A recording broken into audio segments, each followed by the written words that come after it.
পরিস্থিতি। ভিডিওটি শেষ পর্যন্ত দেখলে আরও জানতে পারবেন কিয়ামতের পূর্বে মিশর, সিরিয়া, আফগানিস্তানের অবস্থা কেমন হবে।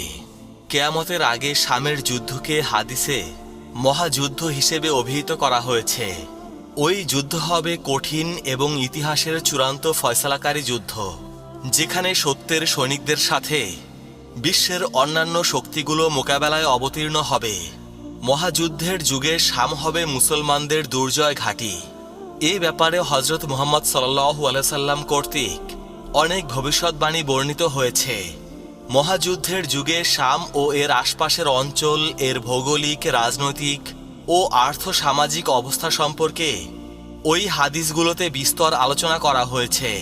রাসূল পাক সাল্লাল্লাহু আলাইহি সাল্লাম বলেন, শাম যখন ধ্বংসের সম্মুখীন হবে তখন উম্মতের জন্য কোনো কল্যাণ অবশিষ্ট থাকবে না।